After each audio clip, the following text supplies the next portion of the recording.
I was going to say that I always watch Death in Paradise because I don't really care who's murdered. It's like so great. It's in the Caribbean.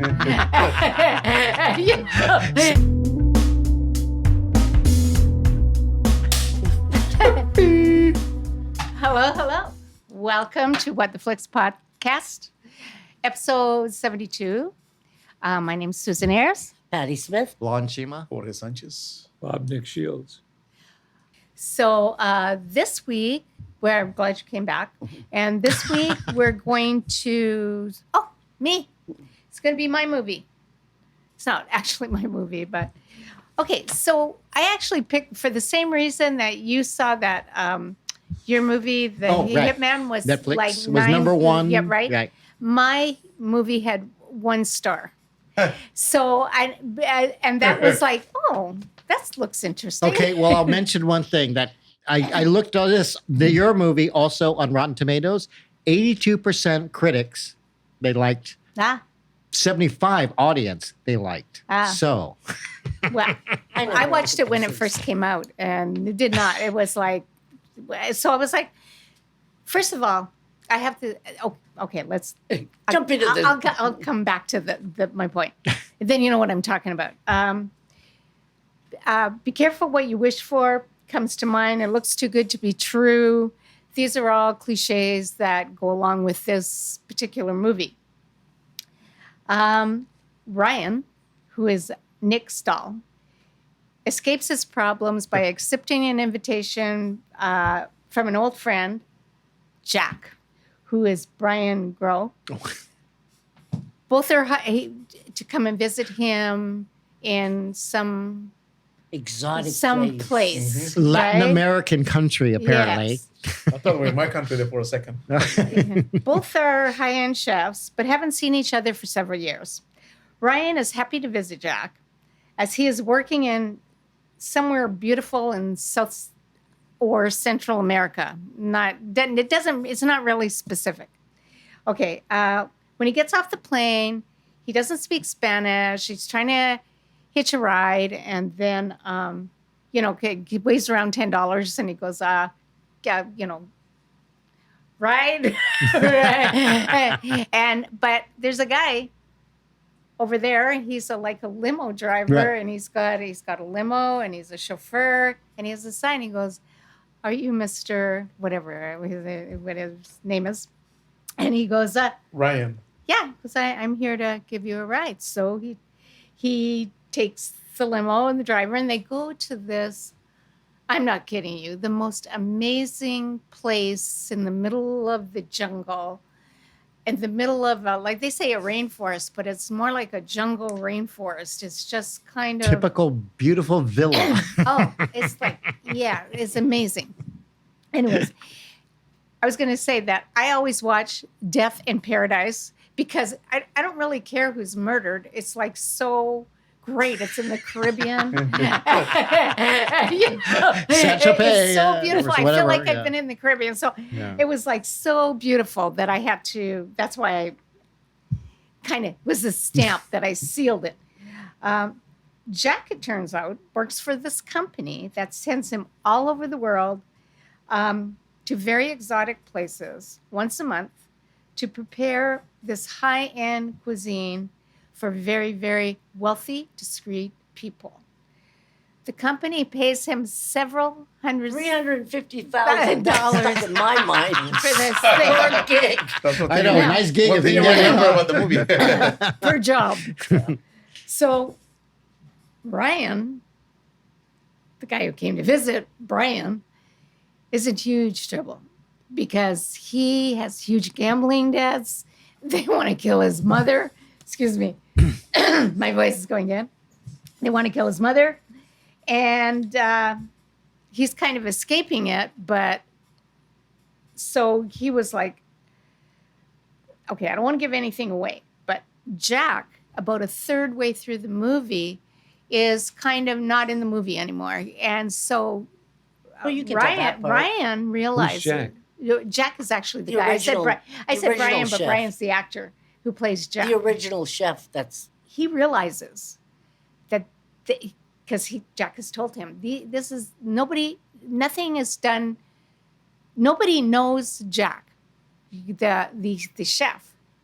So he could take over and do this meal and make this, and he could make the money and nobody wouldn't be the wiser, right? So that's basically the beginning of the story. And I really can't go any further because I can't tell you. It's really got a lot of twists and turns that. Yes, I agree. That You the know, plot, that- the crux yeah, of and the it- plot will yeah. go on, but it Yes. gets more and more complicated as it goes along. Yeah. And so that's kind of now, to me, that's all I need to watch it. It's like, okay, tropical paradise, murder, intrigue. I'm there. So I was there and I was so like this movie. I was like, I am way in Patty's territory here and I like it. It's like, it's really good. Because it's like a thriller. I Yeah. It felt is a thriller, yeah. I felt like your movie would be more a movie I'd pick, and my movie was more a movie you'd Actually, pick. that's very, very true. I will say that. That's so true. I'm very multifaceted. As we all are, I think. Yes. But anyway, so I would really suggest this movie, 1 star and all, because it is just so beautiful, visually beautiful. It's got really funny parts, and it's got really serious parts. And Like a movie does.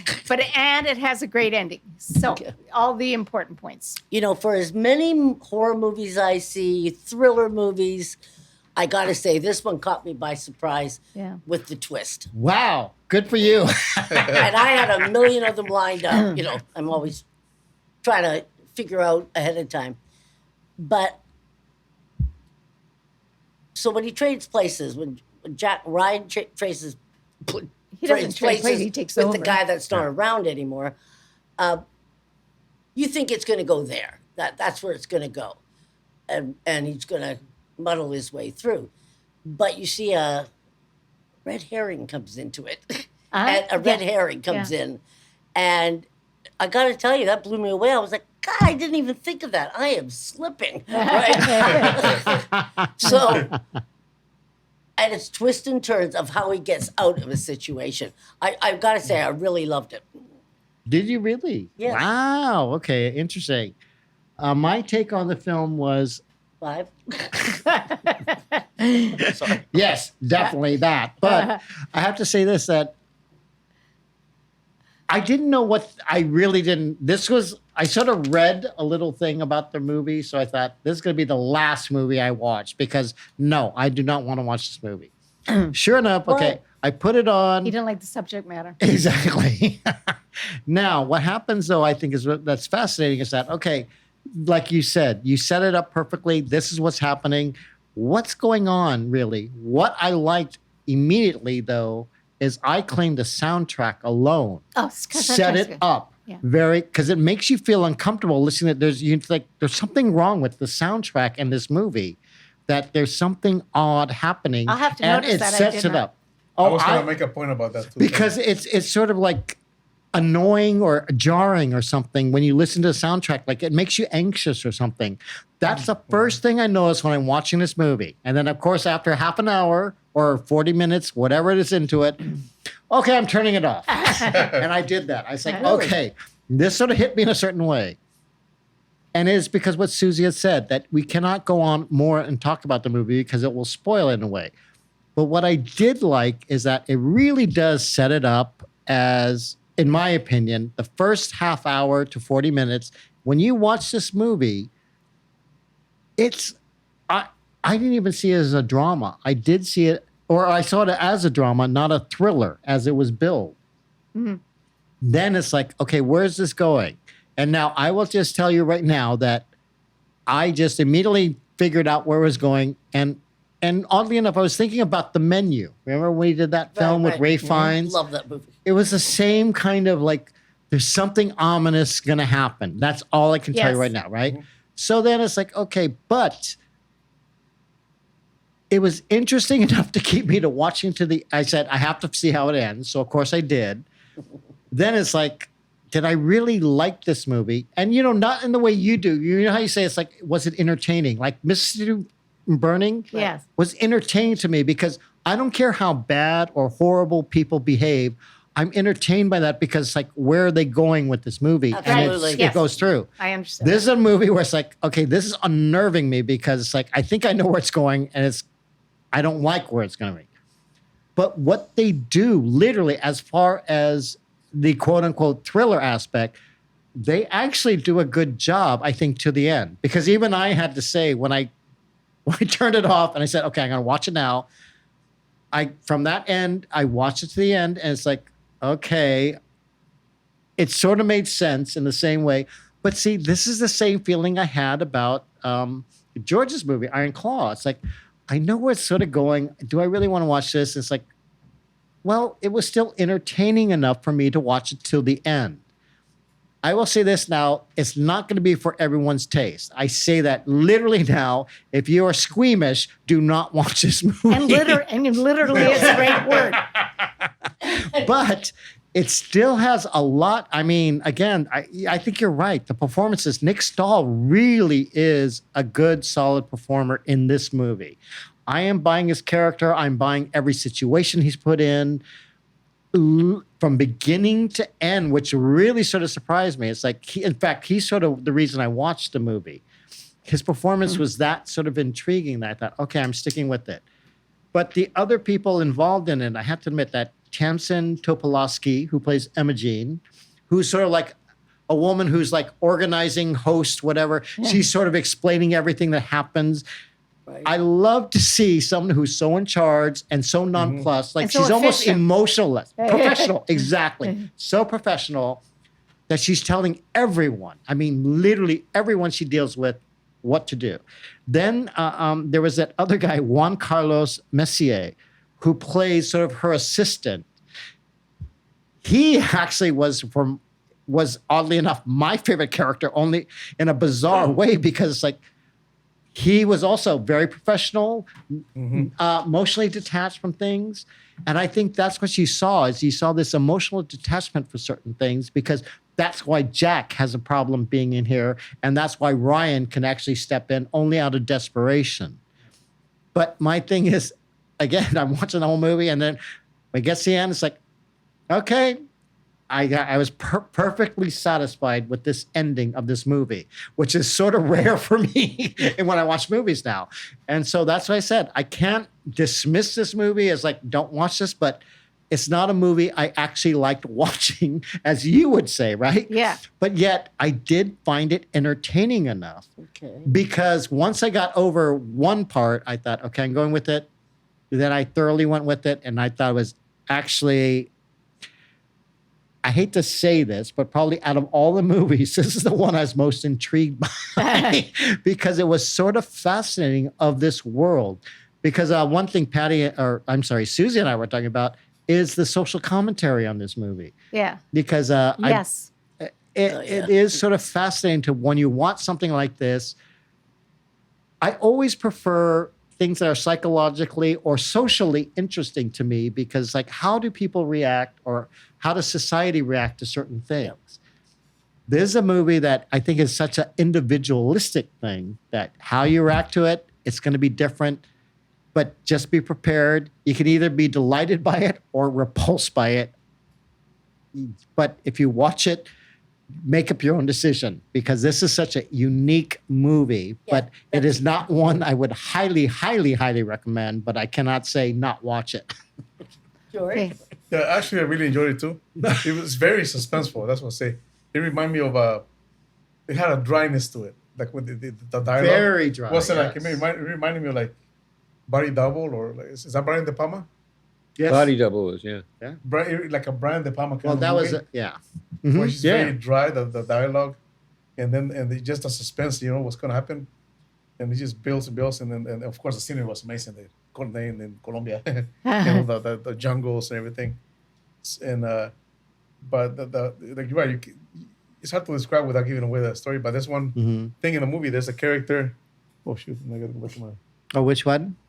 Randy Vasquez. Oh yes, Luis. He plays the Detective detective. Luis. Yes, yeah. This guy, he's really good. When he pops up in the scene, and he's like Columbo basically. Yeah. I was like, oh shit! He's just he made me so nervous because I was feeling, oh man, here he is, and he's just asking too many questions, and he won't leave, and I said, and you're like, that suspense really builds with that character. But I like that. I like the character too. That guy should have his own series. Yeah. He probably does. He's probably a big. I'm sure he's a big. No, I agree in a way because that's the one thing because he's sort of like the one character that comes in that really changes the tone, in my opinion, of the actual movie because he is a detective. He's doing this for a certain reason. And it's like, oh, this is sort of interesting. And then he decides to stay and observe people. Yeah, right. And then he just makes it. So that made it very nerve-wracking. But it's also polite. In other words, he's using their politeness to because he's against. Well, he's sort of the outsider coming into this dinner party, and yet he behaves well at the dinner party. And so did they. It's like, yes, exactly. Stay, Yeah. you know exactly. what I mean? it's almost like a chess game because he behaves like somebody who yes, kind exactly. of knows something, but I gotta figure it, prove it kind of thing. And they're like, "Oh, this is great. We're gonna enjoy this little chess game." But it's hard to describe it because spoilers. But I thought it was all the acting and I like the two characters, the dryness of it, the dialogue. It was just very interesting. It was different. Yeah. I enjoyed it. Mr. Bob? Not for me, not my kind of movie. Okay. Okie doke. So, Patty, your score. Oh, 9. I gave it a 6. I'll give it a 9 too. That was that level. I'm in shock. I give it a 9. So we'll be back. We'll be Never have a back 7. next week. I'm gonna